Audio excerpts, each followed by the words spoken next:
We are going to see the basic maths required for physics.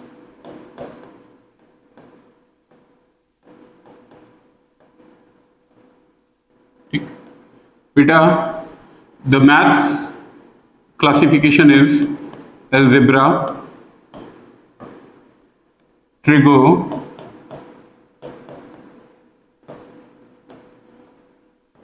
calculus and coordinate. ठीक, ये चार maths हैं। और देखिए, हम फिजिक्स के बारे में डिस्कस कर रहे हैं और मैथ से स्टार्ट कर रहे हैं। ठीक है, इसीलिए 11th इंपॉर्टेंट है, क्योंकि अभी आप देखेंगे ये जो मैथ्स है कैलकुलस, इसका जिक्र आपने 10th तक नहीं देखा होगा। ठीक है, ये एक नई मैथ्स आ जाती है 11th में और इसका खूब यूज है फिजिक्स में। दरअसल ऐसा भी कह सकते हैं कि अगर आपकी कैलकुलस ठीक नहीं है, अगर आपकी बेसिक मैथ्स ठीक नहीं है, तो आपकी फिजिक्स में बहुत दिक्कतें आने वाली है, खासतौर से उन स्टूडेंट्स के लिए जिनका सपना JEE नीट मेंस या एडवांस या फिर नीट जैसे कॉम्पिटिटिव एग्जाम है। और इवन मैं यहाँ तक कहूँगा बोर्ड का एग्जाम भी अगर आपका टारगेट है, अच्छा स्कोर करना चाहते हैं बोर्ड के एग्जाम में भी, तो भी फिजिक्स के लिए आपकी मैथ्स का ठीक होना बहुत ज़रूरी है। ठीक है, चलिए, ये वीडियो सभी बच्चे देख सकते हैं जो क्लास 11th में हैं, सभी के नाम का है। ठीक है, हम लोग कैलकुलस पे थोड़ी थोड़ी बात पिछले वीडियो में कर चुके हैं। आज हम लोग बात करेंगे डिफरेंशिएशन और इंटीग्रेशन पर। उसमें भी ज़्यादा बातचीत डिफरेंशिएशन पर ही होगी।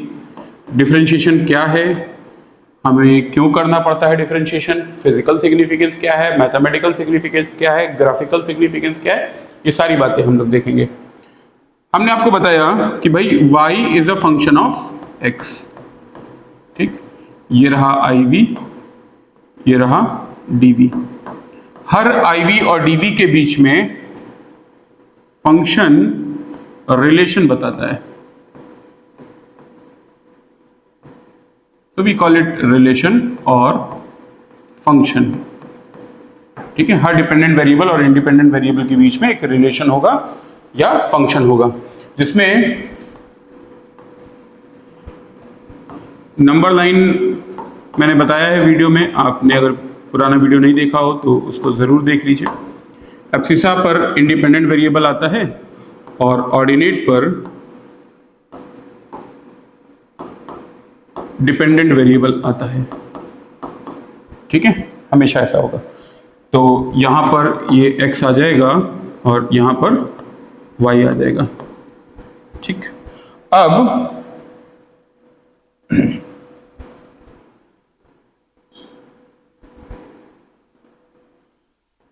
आप समझिए कि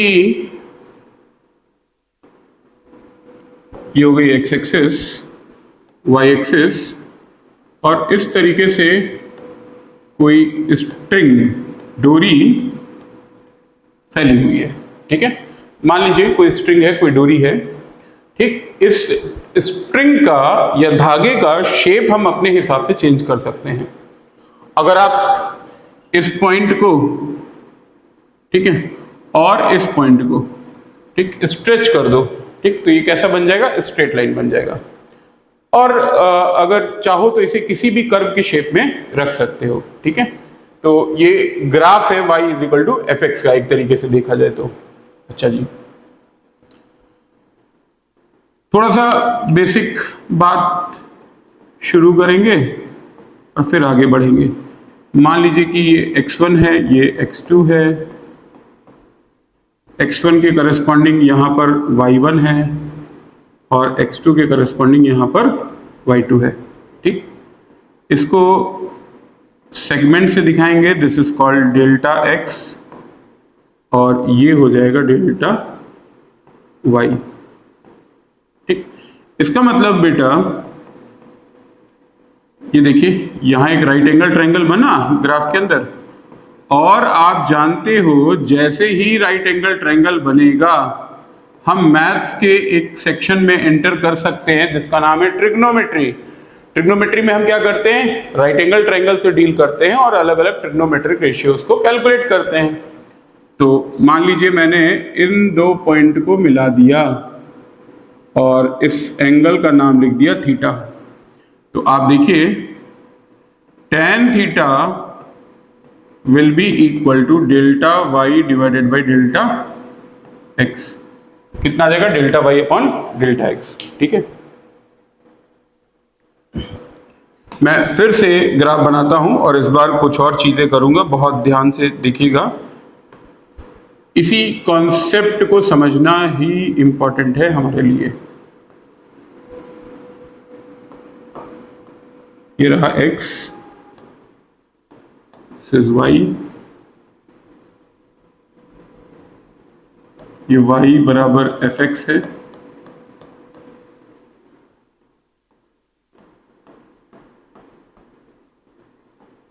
x1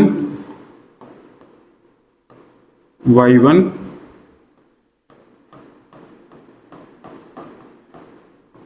x2 y2। ये कितना आएगा बेटा, डेल्टा x और ये डेल्टा y। तो यहां से tan थीटा हमने लिख दिया delta Y upon delta X. अब हम चाहते हैं कि इस चेंज को, ठीक है, इस चेंज को और छोटा करना। पहले इसकी फिजिक्स समझते हैं, थोड़ी सी बातें करते हैं कि भाई ये क्यों इतना इंपॉर्टेंट है। देखिए मान लीजिए आपको पास कोई डेटा है, एग्जाम्पल के तौर पे मैं कहूँ आपसे कि आप लखनऊ से दिल्ली जा रहे हैं। ठीक है, लखनऊ से दिल्ली जा रहे हैं, अमूमन ये दूरी हम लोग 5 से 6 घंटे में कवर करते हैं।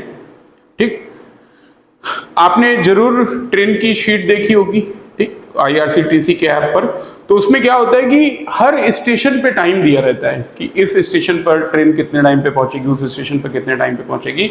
उससे फायदा क्या होता है, उससे फायदा ये होता है कि हम पूरी जर्नी को बहुत छोटे छोटे सेगमेंट में ब्रेक कर लेते हैं, ताकि जर्नी का टाइम, जर्नी में स्पीड क्या रही ट्रेन की, तमाम और जो पैरामीटर हैं, किस स्टेशन पर कितनी देर रुक रही है ट्रेन, तो ये तमाम पैरामीटर हम प्रेडिक्ट कर सकते हैं। उसी तरीके से फिजिक्स में बेहतर ये होगा कि अगर चेंज होने जा रहा है तो उस चेंज को जितने छोटे इंटरवल पे आप देख लेंगे, आपके लिए चीजें उतनी ही बेहतर होंगी, रिजल्ट उतना ही अच्छा आप प्रेडिक्ट कर पाएंगे। ठीक है, तो हम क्या करने वाले हैं, इस डेल्टा एक्स को और छोटा करेंगे। तो मान लीजिए कि मैंने ये येलो मार्कर से नया डेल्टा एक्स बना लिया, this is delta X dash. ठीक, ये देखिए यहां बनेगा बेटा, इस बार ये आ जाएगा डेल्टा वाई डैश, और इसको मिला दिया जाए अगर, तो ये थीटा डैश हो जाएगा। tan थीटा डैश आप अपनी कॉपी में बना करके देखिएगा, tan theta dash delta Y dash upon delta X dash मिलेगा। अच्छा, अब ख्याल ये आया कि क्या होगा अगर हम इस डेल्टा एक्स को ऑलमोस्ट नेग्लिजिबल कर दें।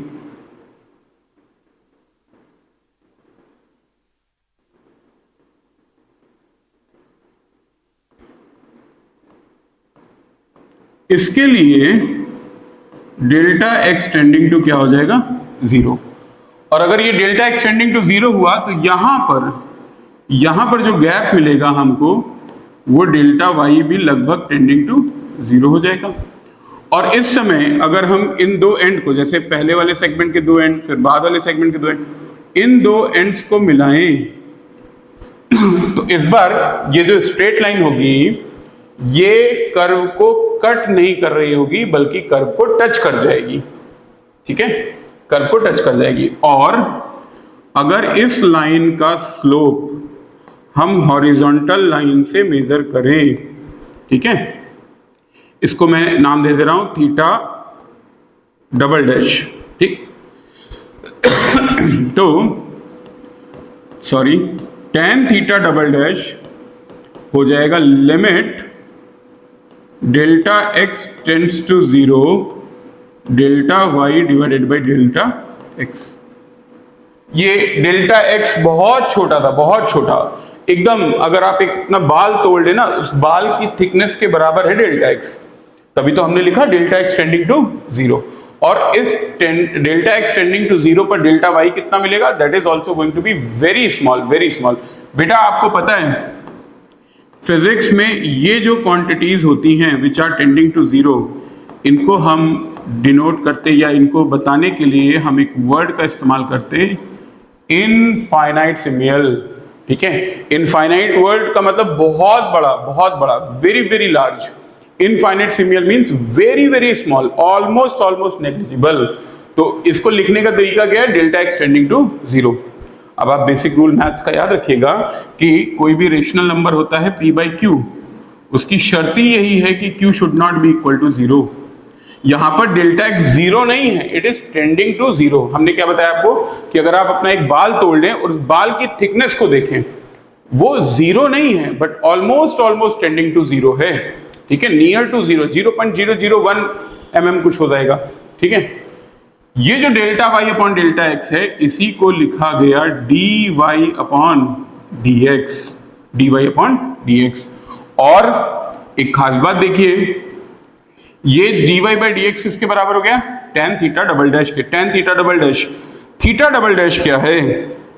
Theta double dash is the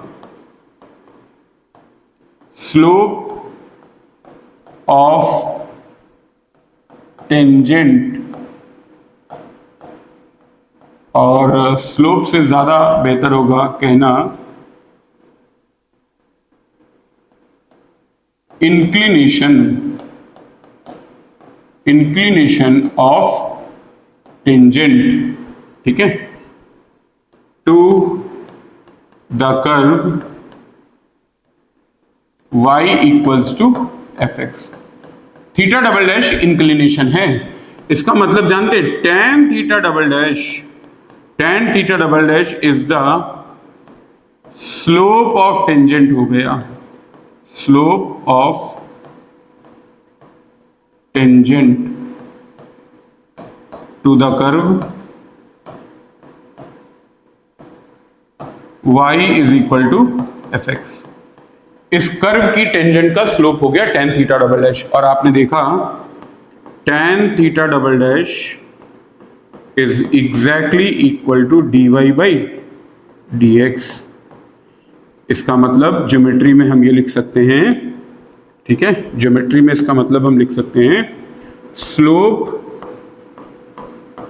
of tangent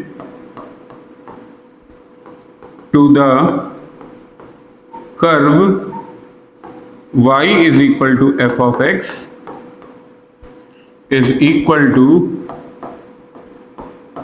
slope of the curve y is equal to fx at same point, और ये सब dy by dx के बराबर हो गया।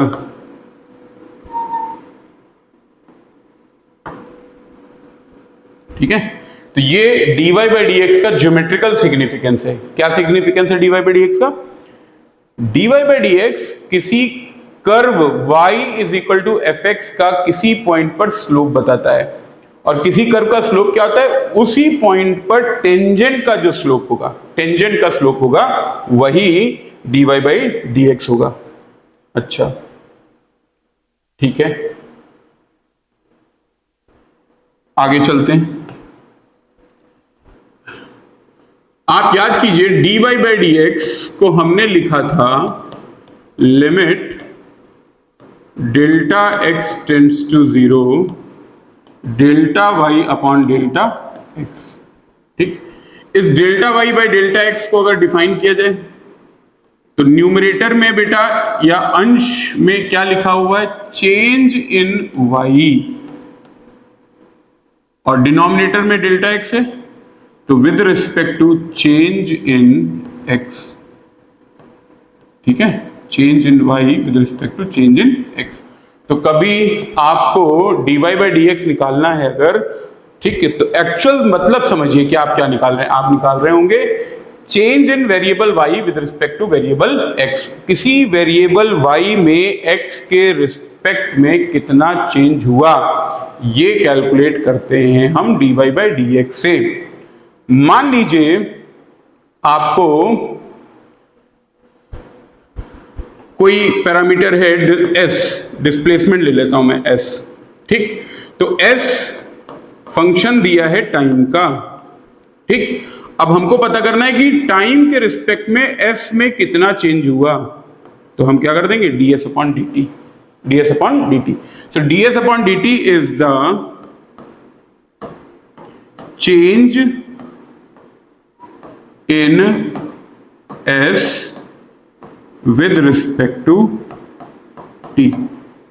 मान लीजिए v बेटा फंक्शन ऑफ t दिया है, तो dv बाई dt क्या बता देगा, इसी तरीके से dv बाई dt बताएगा change in v with respect to t, ठीक है। और यहां पर आप वो बेसिक बात याद रखेंगे कि यहां x है बेटा एब्सिसा पर, यहां y है, और हम लोग क्या कैलकुलेट कर रहे हैं dy बाई dx। इसका मतलब हम डिफरेंशिएट करने वाले हैं डिपेंडेंट वेरिएबल को इंडिपेंडेंट वेरिएबल के रिस्पेक्ट में, ठीक है। हम हमेशा डिपेंडेंट वेरिएबल को किसके रिस्पेक्ट में डिफरेंशिएट करते हैं, इंडिपेंडेंट वेरिएबल के रिस्पेक्ट में, ठीक है।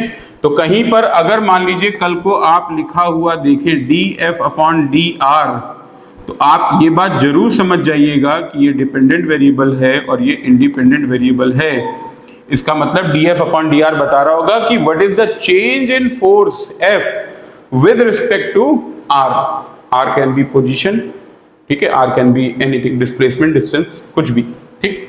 इसका मतलब ये वाला आ जाएगा ऑर्डिनेट पर, और IV कहां पर आएगा बेटा, एब्सिसा पर, ठीक। ये बेसिक बातें हैं, ये मैं बार बार इसलिए बता रहा हूं क्योंकि बहुत इंपॉर्टेंट है। एक बार अगर आपके दिमाग में बैठ गई तो फिजिक्स कंपैरेटिवली आसान हो जाएगी, ठीक है, ओके। अब कुछ एक बेसिक रूल्स होते हैं डिफरेंशिएशन के, बेसिक रूल्स ऑफ डिफरेंशिएशन।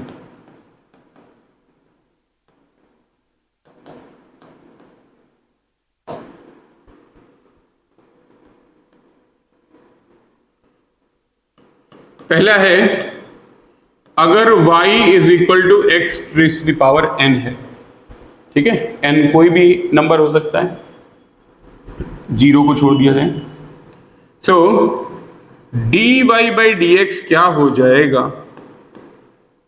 ठीक, dy बाई dx क्या हो जाएगा, dy by dx is equal to d of x raise to the power n upon dx, और ये होता है n into X raise to the power n minus 1। तो एक तरीके से y is equal to X raise to the power n का formula है, ये dy बाई dx का फॉर्मूला है n into X raise to the power n minus 1। ये फॉर्मूला कहाँ से आता है, ये डिफरेंशिएशन के फर्स्ट रूल से आता है, ठीक है। डिफरेंशिएशन का फर्स्ट रूल है, 11th के बच्चे इसको मैथ्स में पढ़ेंगे, ठीक। और वैसे तो याद रखना होता है, बहुत ही कॉमन फॉर्मूला है, सभी बच्चों को ऑलमोस्ट याद ही हो जाता है, कोई दिक्कत नहीं होती इसमें। दूसरा है, मान लीजिए y is equal to e raise to the power x, इसमें dy बाई dx क्या हो जाएगा, this is d by dx of e raise to the power x, और ये e raise to the power x ही आता है, ठीक है। मेरे सर बोलते थे कि e raise to the power x यानी एक्सपोनेंशियल फंक्शन महादेव फंक्शन है, आप इसको चाहे डिफरेंशिएट करिए या इंटीग्रेट करिए, ये यही रहता है, चेंज नहीं करता, ठीक है। जैसे भगवान शिव, कुछ भी हो जाए वो चेंज नहीं होते, उसी तरीके से ये फंक्शन चेंज नहीं होता है, ना डिफरेंशिएट करने पे बदलता है ना इंटीग्रेट करने पे बदलता है। अगर बेटा log x है, सो dy by dx of log x क्या हो जाएगा, d बाई dx ऑफ, ये होता है 1 अपॉन एक्स। ठीक, अब इनके कुछ कुछ एग्जाम्पल मैं आपको दिखा देता हूं। मान लीजिए हमें y is equal to X square को डिफरेंशिएट करना है, तो n की जगह क्या दिख रहा है आपको? 2। n की जगह पर 2 दिख रहा है, तो ये हो जाएगा 2x raise to the power 2 minus 1, यानी कि 2x की पावर 1, और 2x की पावर 1 को हम लोग 2x ही लिख सकते हैं। अगर कल को y is equal to X raise to the power minus 3 लिखा हुआ है बेटा, तो n की जगह क्या लिखा दिख रहा है आपको? -3। So dy by D X is equal to D by D x of X raise to the power -3, ये आ जाएगा -3 X raise to the power -3 minus 1, यानी कि -3 x की पावर -4। ठीक है, इस तरीके से डिफरेंशिएशन होते हैं। ठीक, अगर कहीं y is equal to 1/x लिखा हुआ है और आपको dy बाई डी एक्स निकालना है, तो बेटा dy बाई डी एक्स क्या हो जाएगा? d upon D x of 1 upon x, this is d by D x of x raise to the power -1, ये हो जाएगा -1 x raise to the power -1, कितना आ जाएगा? -x raise to the power -2। तो ये बहुत सिंपल से कॉमन फंक्शंस हैं, ठीक है, जिनका डिफरेंशिएशन हम यहाँ पर देख रहे हैं। कुछ एक ट्रिग्नोमेट्रिक फंक्शंस हैं, जैसे मान लीजिए y is equal to sine x है, तो dy बाई डी एक्स क्या हो जाएगा? d by D x of sine x, और साइन का डिफरेंशिएशन होता है cos x। ठीक, उसी तरीके से अगर हमें cos को डिफरेंशिएट करना है, तो dy by D x of cos x हो जाएगा बेटा माइनस साइन x। ये इतने कॉमन फंक्शंस हैं, आप बिल्कुल भी परेशान मत होइए, ये इतने कॉमन है कि आप सभी को याद हो जाएंगे, ये मेरी गारंटी है, मेरा दावा है, हर बार बच्चों को याद हो जाते हैं, कोई दिक्कत नहीं होती इसमें। ठीक, अच्छा, अब हम लोग कुछ बेसिक रूल्स पढ़ेंगे।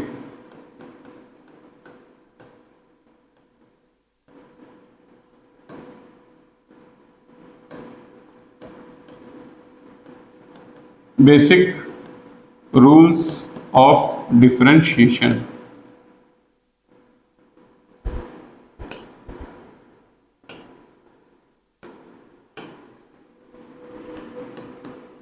जैसे अगर कोई फंक्शन f(x) है, ये f(1x) प्लस माइनस, या तो प्लस होगा या माइनस होगा, ठीक है, f(2x) plus minus f(3x) and so on, आगे भी कुछ भी हो सकता है। तो अगर आपको इसे डिफरेंशिएट करना है d of f(x) upon dx, तो ये आ जाएगा d by D x of f(1x) f(2x) f(3x).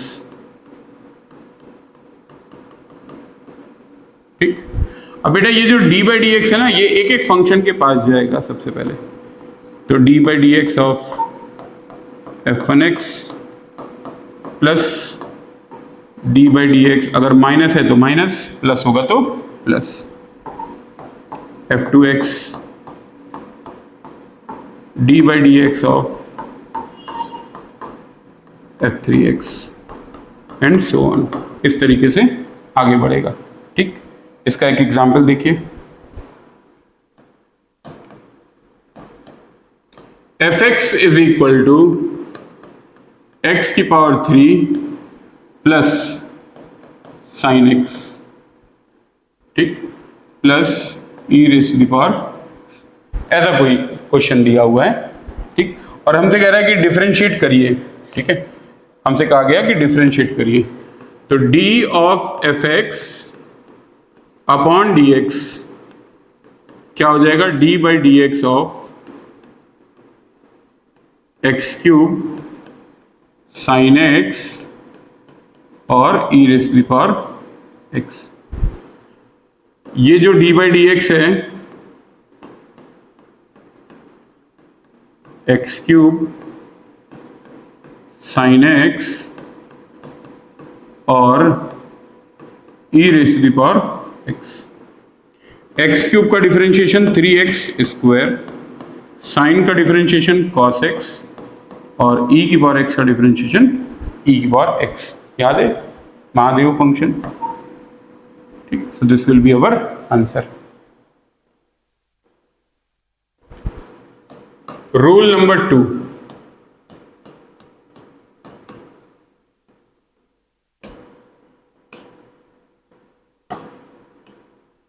अगर F X is equal to K times f1x है, where k is constant, k कोई कांस्टेंट है बेटा, ठीक। तो हमने क्या किया, फंक्शन में k से मल्टीप्लाई किया हुआ है, ठीक। तो हमें अगर डिफरेंशिएट करना है fx को, इसका मतलब d by D x of k times f1x, ठीक। डिफरेंशिएशन का रूल ये कहता है कि जो कांस्टेंट होगा, ठीक है, जो कांस्टेंट होगा वो कूद करके बाहर आ जाएगा, यहां पर आ जाएगा, ठीक। ये कैसे होता है ये भी अभी मैं दिखाता हूं आपको। तो ये D by D x of f1x आ जाएगा, ठीक। यानी आप फंक्शन को डिफरेंशिएट कर लीजिए, कांस्टेंट कूद के बाहर। इसका एग्जाम्पल देखिए, ज्यादा बात समझ में आएगी। अगर fx बराबर 3 sin x दिया हुआ है, मान लीजिए 3 sin x प्लस 4x की पावर -3, मान लीजिए ये दे रखा है, ठीक है। अब आप देखिए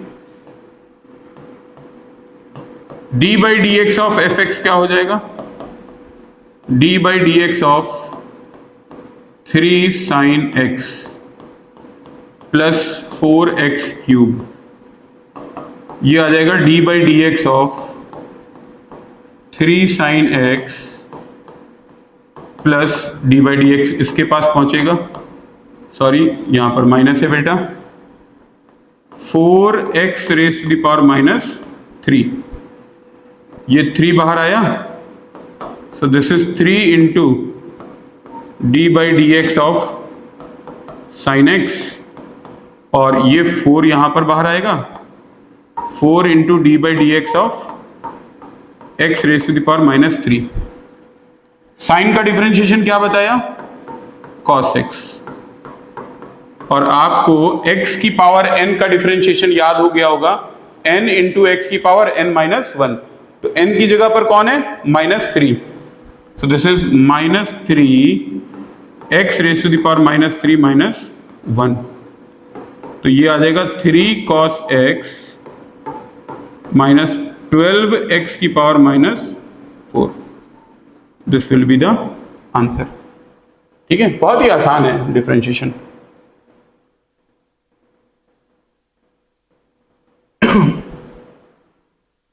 तो कितने रूल हुए, rule number 2, okay. Now let us discuss rule number 3। Rule number 3, rule number 3 क्या है बेटा, अगर कोई फंक्शन f(x) है, ये f1x मल्टीप्लाई विद f2x, दो फंक्शंस का मल्टीप्लिकेशन है, ठीक है, दो फंक्शंस का मल्टीप्लिकेशन है। तो यहां पर d by D x of fx जो होगा, ये d by D x of f1x dot f2x, ये हुआ। इसका फॉर्मूला होता है first function into differentiation of second function plus second function into differentiation of first function, ठीक है, ये होता है फॉर्मूला। तो दो फंक्शंस का अगर मल्टीप्लिकेशन है, फॉर्मूला क्या हुआ, first function into differentiation of second function plus second function into differentiation of first function. जैसे फॉर एग्जाम्पल अगर इसमें बात की जाए f ऑफ x is equal to x square sine x की, ठीक है। अब देखिए दो फंक्शंस हो गए, इसको मैंने मान लिया पहला और इसको मैंने बोल दिया दूसरा फंक्शन, ठीक। तो अगर मुझे डिफरेंशिएट करना है d of F x upon D x, तो हम लिखेंगे d by D x of x square sine x, ठीक। ये क्या हो जाएगा, first function into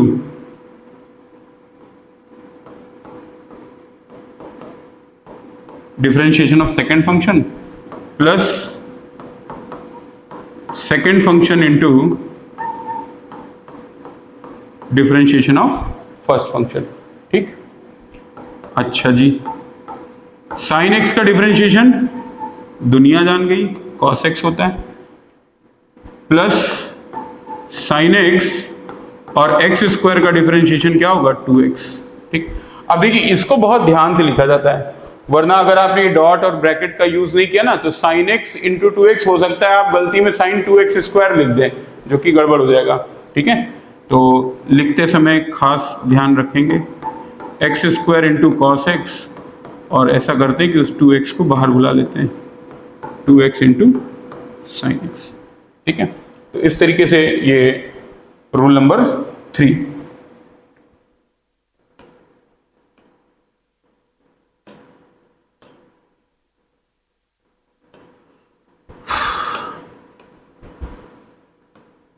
rule number 4,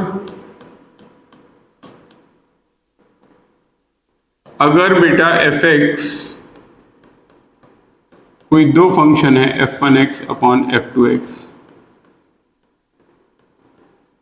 ठीक, इस तरीके से, तो इस बार d by D x of F x क्या हो जाएगा, d by D x of f1x divided by f2x, ये हो जाएगा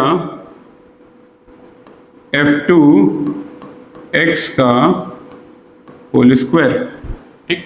डिनोमिनेटर में जो भी फंक्शन है उसका होल स्क्वायर, यही फंक्शन ऊपर चलाएगा f2x इंटू पहले वाले फंक्शन का डिफरेंशिएशन f1x, ठीक, माइनस अब पहला वाला फंक्शन और दूसरे का डिफरेंशिएशन।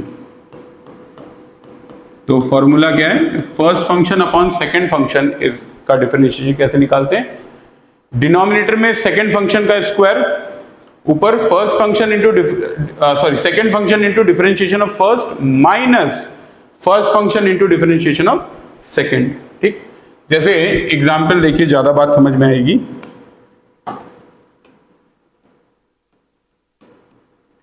अगर मान लीजिए एफ एक्स बराबर tan x दिया हुआ है, तब बेटा tan को हम सब जानते हैं कि ये तो sin x डिवाइडेड बाई क्या होता है, cos x। तो अगर मुझे d बाई डी एक्स करना है एफ एक्स का, इसका मतलब मुझे d बाई डी एक्स करना है बेटा tan x का, इसका मतलब d बाई डी एक्स किसका करना होगा अपने को, sine x upon cos x का। So this implies that cos x का होल स्क्वायर, यही कॉस एक्स यहां पर आ जाएगा, into D by D x of sine x minus sine x into d by D x of cos x, सही है। ये आ गया बेटा कॉस एक्स इंटू साइन का differentiation cos x minus sine x into cos का differentiation minus sine x upon में cos square X. ये हो जाएगा कॉस स्क्वायर एक्स, ये वाला माइनस और ये वाला माइनस मिल करके plus sign square x upon में कॉस स्क्वायर एक्स। और पूरी दुनिया ये बात जानती है कि sign square x plus cos square x क्या होता है 1। तो D by D x of ten x, देखिए क्या आ गया, sign square x plus cos square x कितना हो गया 1 अपॉन कॉस स्क्वायर एक्स आया 1 divided by cos square x. और 1 अपॉन कॉस स्क्वायर एक्स क्या होता है सेक स्क्वायर एक्स। तो इसका मतलब टेन एक्स का डिफरेंशिएशन आ जाएगा सेक स्क्वायर एक्स। ठीक है, ये बेसिक से रूल है। ठीक, अच्छा, हमने आपको बताया कि डिफरेंशिएशन बेसिकली कर क्या रहा है, डिफरेंशिएशन चेंज को मेजर कर रहा है या इंडिकेट कर रहा है। ठीक है, इसका मतलब अगर कल को हमें किसी कांस्टेंट को, कोई कांस्टेंट है बेटा, उसको डिफरेंशिएट करना पड़ जाए तो वो हमेशा जीरो होगा। ठीक है, क्योंकि कांस्टेंट में चेंज आ ही नहीं सकता, तो जब चेंज आएगा नहीं तो डिफरेंशिएशन होगा नहीं, क्योंकि डिफरेंशिएशन तो चेंज को ही इंडिकेट कर रहा है ना। ठीक, यहीं से मैं ले जाऊंगा आपको D by D x of sec X की तरफ। ठीक बेटा, D by D x of sec X अगर आपको निकालना है तो इसको एक काम करिए, सबसे पहले तो जो आप जानते हैं उसके टर्म में लिख लीजिए। अब देखिए ये फर्स्ट फंक्शन अपॉन क्या हो गया सेकंड फंक्शन। अगर ये फर्स्ट अपॉन सेकंड हुआ तो इसका सबसे पहला काम क्या करना होगा, कॉस एक्स का होल स्क्वायर, यहां आ जाएगा कॉस एक्स, जो यहां है वही यहां पर। ठीक, फिर डी बाई डी एक्स किसका 1 का, फिर minus 1 into D by D x किसका हो जाएगा कॉस एक्स का। सिंपल बेटा, 1 का डिफरेंशिएशन अभी अभी लिखा, कांस्टेंट का डिफरेंशिएशन क्या होता है 0, माइनस कॉस का differentiation minus sine x upon में कॉस स्क्वायर एक्स। 0 से किसी भी नंबर में या किसी भी टर्म में मल्टीप्लाई करेंगे तो क्या आ जाएगा 0, तो कॉस एक्स इंटू 0 हो गया 0 प्लस साइन एक्स अपॉन में कॉस स्क्वायर एक्स। अब देखिए यहां थोड़ा सा इसको सजाने वाली बात है।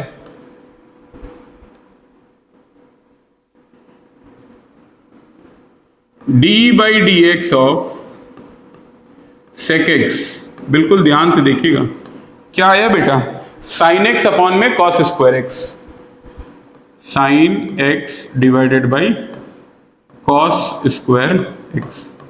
ये हो जाएगा साइन एक्स अपॉन में कॉस एक्स इंटू में 1 upon cos X. Sine by cos क्या होता है tan x और 1 बाई कॉस क्या हो गया sec x। तो देखिए sec का डिफरेंशिएशन क्या आ गया sec x into tan x, sec x into tan x। एक और मैं करके दिखाता हूं आपको, d by D x of cosec x। ठीक है, d by D x of cosec x। इसमें घबराने की बात नहीं, अगर आपको लग रहा हो कि अरे ये थोड़ा सा डिफिकल्ट टाइप का है तो नहीं, ये इतना बेसिक है कि ये सबको आ जाता है। जैसे 2 5 10 सबको मालूम है ना, वैसे ये डिफरेंशिएशन भी सभी लोग सीख जाओगे, मेरी गारंटी है सब सीख जाओगे। जैसे ही हम काइनेमेटिक्स में आएंगे, न्यूमेरिकल प्रैक्टिस करना शुरू करेंगे, ये बहुत ईजी हो जाएगा और अभी बहुत बार करेंगे अपन इसको। साइन एक्स का होल स्क्वायर, ठीक, फिर साइन एक्स यहां आ जाएगा into D by D x किसका 1 का, minus 1 into D by D x किसका साइन एक्स का। 1 का differentiation 0, so this is sine x into 0 minus 1 into cos X sign square x. अब मैं लिख रहा हूं साइन एक्स इंटू 0 0 हो जाएगा, तो ये कितना बचेगा माइनस का कॉस एक्स अपॉन में साइन स्क्वायर एक्स। बेटा कॉस अपॉन में साइन एक्स